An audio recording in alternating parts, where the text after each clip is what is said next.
I'm your host, Dr. Joe Dispenza. Let's begin. And so we have done over 4,000 brain scans. We have measured hearts during meditation. We have measured the energy of the room, the energy around people's bodies, the energy centers of their bodies. We've done epigenetic changes. We've measured neurotransmitters. And I can tell you, people are having transformative experiences. And the beauty behind that is that those experiences are so profound that they can't go back to business as usual ever again. We've happened to measure what that looks like in real time. The neuroscientists and researchers that come and study our work think our students are having seizures because the amplitudes of energy are so higher in the brain. And I say to the scientists, take a look at her. Does she look like she's having a seizure? And she's blissed out in the meditation. And she can't make her brain do that. You see, it's happening to her. And after 4,500 brain scans, I can tell you that you are at your absolute best when you get beyond yourself. That when you analyze your life within some disturbing emotion that's bothering you, you are going to make your brain worse. I've seen it over and over and over again. Because that emotion usually is derived from the hormones of stress that arouse the brain for the short term. But the problem is the emotion is a record of the past, and you are thinking in the past. And all it does is drive the brain further and further out of balance. And when we saw that in brain scan after brain scan, it got really simple on how to teach people on how to do it. And so my passion in the last 4.5 years is studying common people doing the uncommon. And if you teach people the what and the why, the how gets easier. How many people in this audience, just curious, believe in the idea that the way you think has some effect on your life? Just curious. You do. So you believe on some level that your thoughts have an effect on your life, yes? So you think 60 to 70,000 thoughts in one day. 90% of those thoughts are the same thoughts as the day before. So what is the likelihood of something happening different in your life if 90% of those thoughts, conscious or unconscious, are the same thoughts as the day before? Because the same thoughts will always lead to the same choices. The same choices will lead to the same behaviors. The same behaviors will create the same experiences. And the same experiences produce the same emotions. And those same emotions drive your very same thoughts. And your biology, your neurocircuitry, your neurochemistry, your hormones, and even your genetic expression is equal to how you think, how you act, and how you feel. And how you think, how you act, and how you feel is called your personality. And your personality creates your personal reality. That's it. So then if you want to create a new personal reality, a new life, then you're going to have to start changing your personality. How many people are with me? Come on, London, yes? You see, most people try to create a new personal reality as the same personality, and it doesn't work. You literally have to become someone else.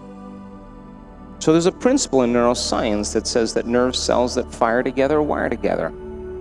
And if you keep thinking the same thoughts, making the same choices, demonstrating the same behaviors, creating the same experiences that stamp the same networks of neurons into the same patterns, all for the familiar feeling you call you, to reaffirm that identity, over and over again, you begin to hardwire your brain into automatic programs. And by the time you're 35 years old, this is science now, 95% of who you are by the time you're 35 is a set of memorized behaviors, automatic habits, emotional reactions, beliefs, perceptions, and attitudes that function like a subconscious computer program. And the constant firing and wiring, making the brain work in the same sequences, the same patterns, and the same combinations over and over again, begins to create a very finite signature in the brain. And that finite signature, the most commonly fired, neurologically wired set of thoughts, behaviors, and emotions that's acquired through frequent repetition, is the habit of yourself. And a habit is when you've done something so many times that the body knows how to do it better than your mind. And so 95% of most people, they are unconscious 95% of the time. And I assert, if you're not in the present moment, you're running a program. So then, in order for you to create a new personality, the first step is you've got to think about what you've been thinking about and change it. Would you agree? Come on, London. Poke the person next to you. Come on, give him a little poke. I know that's not British, but give him a poke. You got to become aware of your unconscious habits and behaviors and modify those. And then you have to look at those emotions that keep you anchored to the past, that you wear on your sleeve. And you have to decide if those emotions belong in your future. You see, most people trying to create a new personal reality as the same personality find out that it doesn't work, because they're thinking the same thoughts, performing the same actions, living by the same emotions, but secretly expecting their life to change. But would you agree with me then?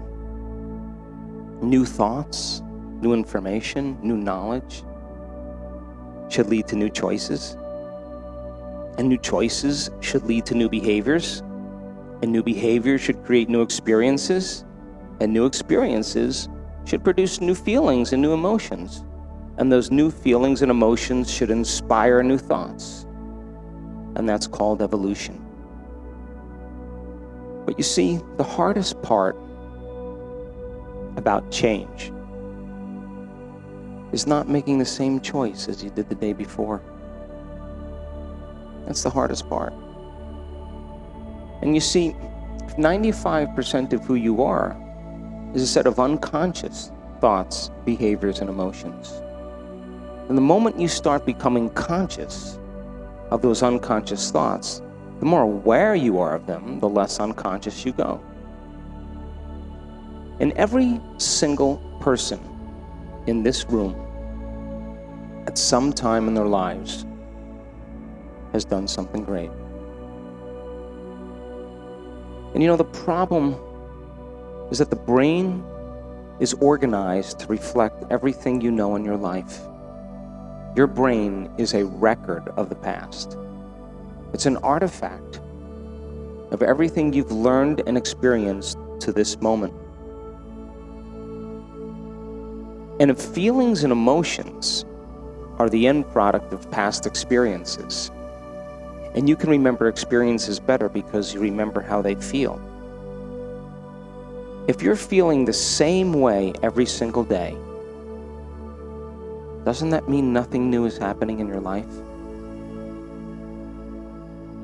And if those emotions are driving your thoughts, and you can't think greater than how you feel, or feelings have become the means of thinking, are you thinking in the future, or are you thinking in the past? Come on. The emotion is a record of the past, and those emotions are driving your thoughts, then you're thinking in the past. And if you told me that you believe that your thoughts have something to do with your destiny, the law still applies, but you're keep creating your past over and over again. Even living with a brain which is energized can be a bad thing, depending on what causes the brain to feel energized. Dr. Joe Dispenza has stated that even emotions of the past, memories of the past can fill the brain with energy, but that energy is short-lived, and it makes one think and feel according to the past and not to the future. And according to Dr. Dispenza, filling yourself with such energy limits the possibility of moving into the future and keeps a person anchored to the past.